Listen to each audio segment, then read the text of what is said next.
In this video I will discuss about the p-type semiconductor and n-type semiconductor, how basically one can form the extrinsic semiconductor on the basis of impurity, whether that is donor impurity or acceptor impurity. So how the p-type semiconductor and n-type semiconductor form basically from the intrinsic semiconductor, and how basically they are symbolized to make the working of p-n junction diode and the transistor and the amplifiers basically, and that is useful. So in the earlier series of this semiconductor physics video, I have discussed about the classification of the metals, then discuss about the importance of the quantum number on the basis of Pauli exclusion principle, how the number of electrons are accommodated into the different energy levels, that is basically orbitals, s orbital, p orbitals, d orbital and f orbital, and also that how one can make a distinguishness among the identical particles in an atom, that is the electrons. So how basically they are different, I just try to give answer of these questions. And one in the third part of this series, I have discussed about that how the energy bands are formed into these solids, whether that is semiconductor material, insulator or conductor. So that basically is defined on the basis of energy level concept and the number of electrons into that by generalizing this idea for n number of atoms.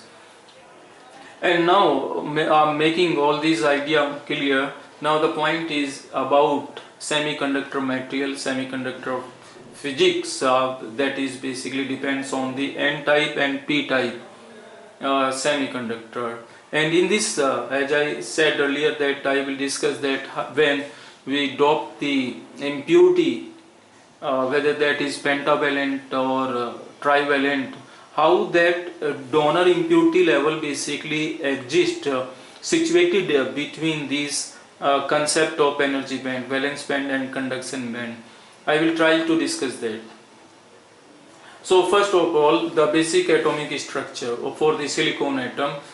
We know the atomic number of silicon is 14, and in the first cell 2 electrons, second cell 8 electron, and into the third one there are 4 electrons. So if you talk about the electronic configuration, so you can see here 1s2, 2s2, 2p6, 3s2 and 3p2. So you can see that into the third cell s orbital is completely filled while p orbitals have only 2 electrons, so it can accommodate 4 more electrons. So you can see that there are vacancies of 4 electrons, but this point is not important for the p-type or n-type semiconductor material. This was important for the energy bands in solids, right? So the point is right now is that there are 4 electrons in outermost cell of the silicon. So when we talk about the pure semiconductor material, intrinsic semiconductor material, these 4 electrons basically of an atom make the covalent bond with their neighbors and make a crystal structure like this one. So this structure is known as intrinsic structure, right? So by using the covalent bond, the silicon atoms make the stability. And now if we talk about the p-type semiconductor, that how p-type semiconductor material is formed, for that one need to adopt the trivalent impurity.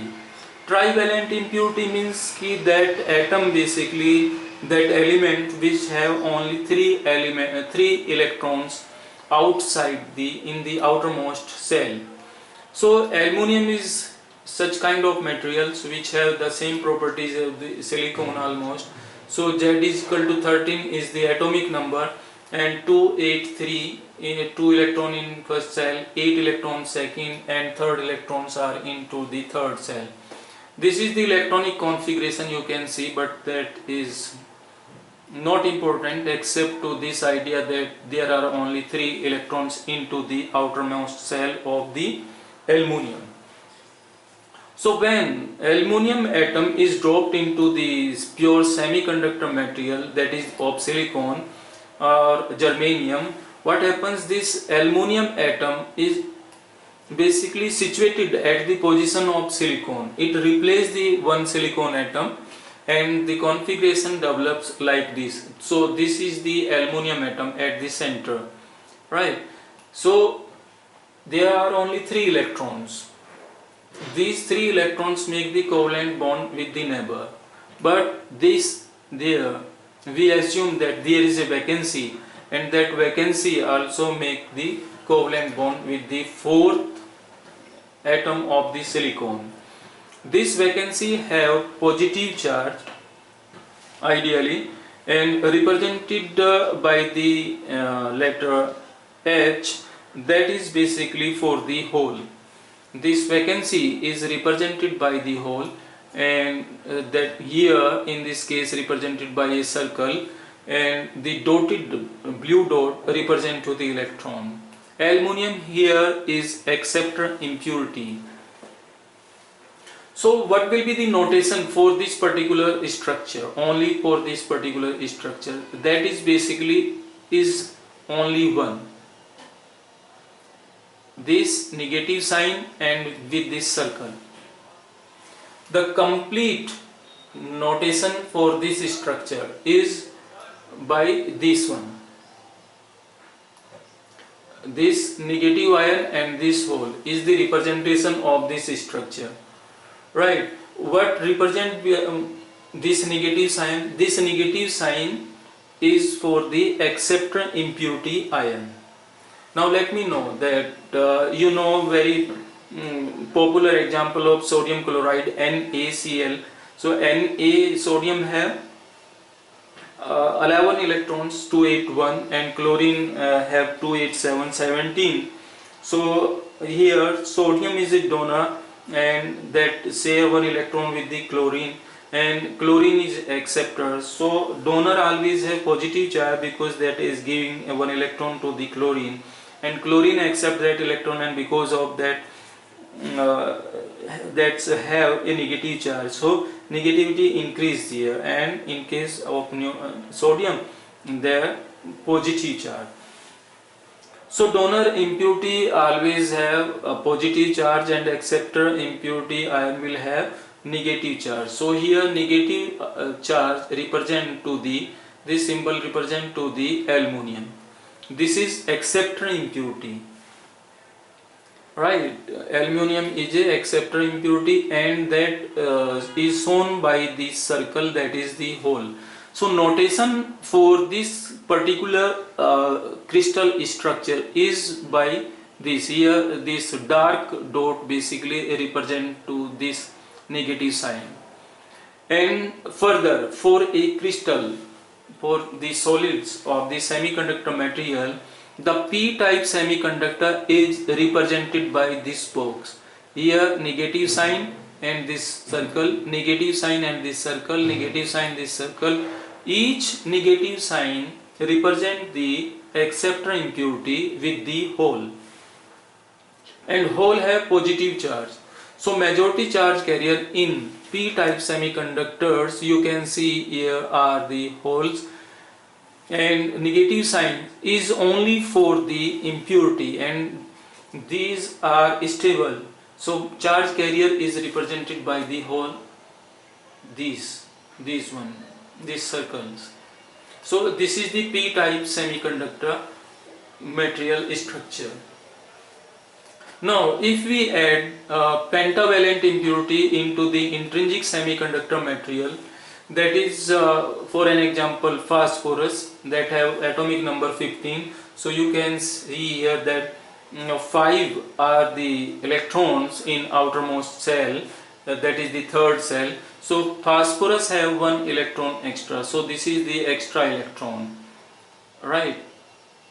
4 electrons are sharing with the neighbor of the silicon of this phosphorus and making the covalent bond, and this 5th electron is almost free.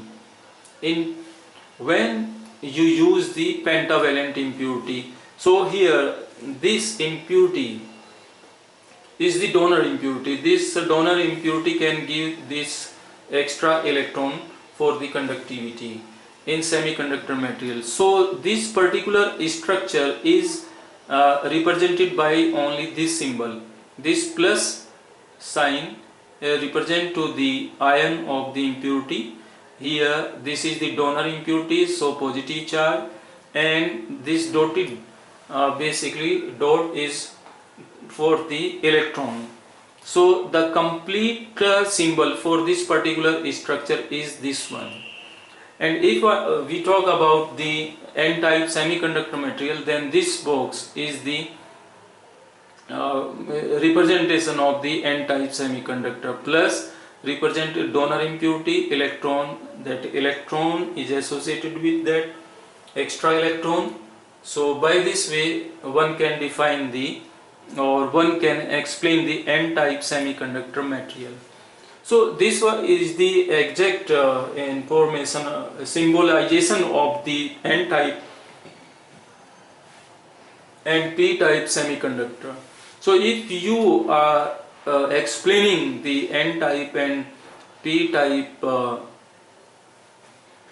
structure like this, or make of it for the p-n junction or the transistor, then there is no problem, because here majority charge carrier are electrons.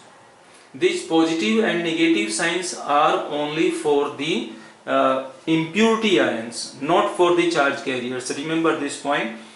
So positive and negative signs which are made in n-type and p-type semiconductors, they are only for the impurity ions, and that basically signifies that this is the donor impurity or acceptor impurity and the pre-charge carrier with them, whether that is the concept of hole or that is of the extra electron.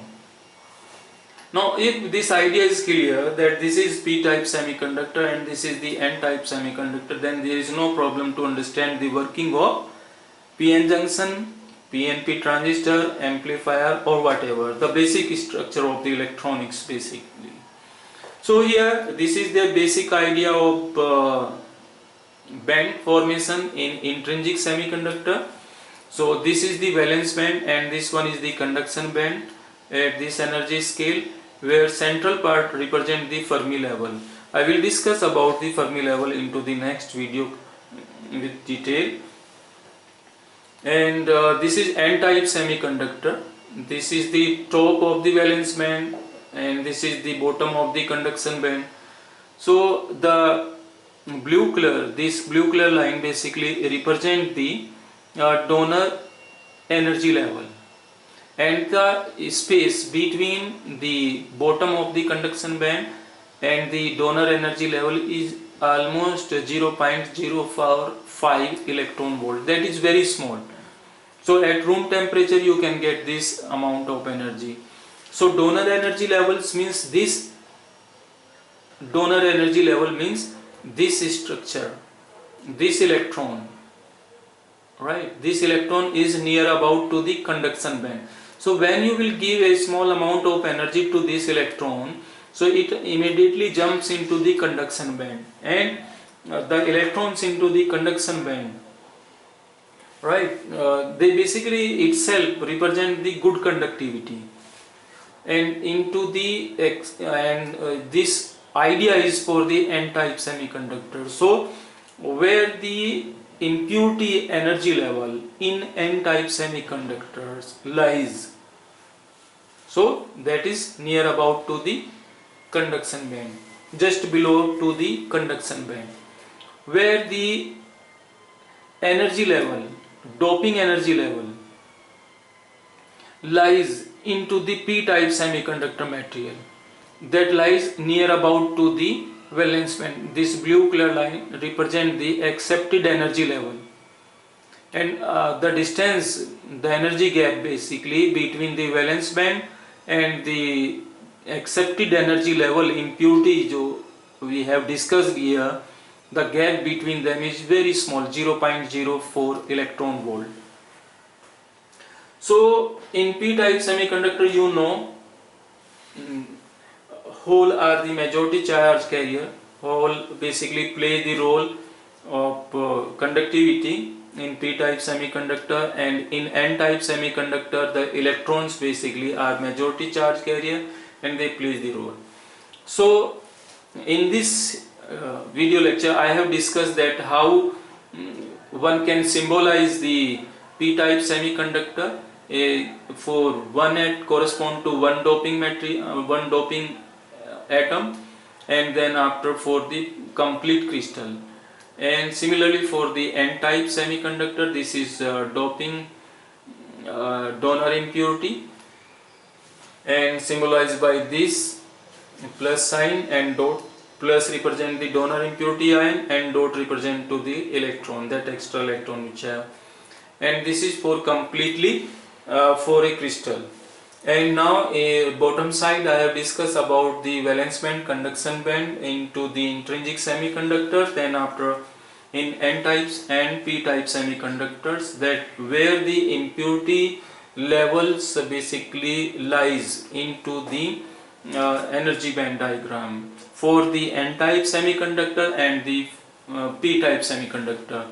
And then after the Fermi energy level, basically in case of n-type semiconductor, that is in between the bottom of the conduction band and the donor energy level, and here in p-type semiconductor that lies in between the top of the valence band and the accepted energy levels. So this was the basic idea about the p-type semiconductor and n-type semiconductor. If you have any problem, any doubt related to this, you can message me below this video. Thanks for watching this video.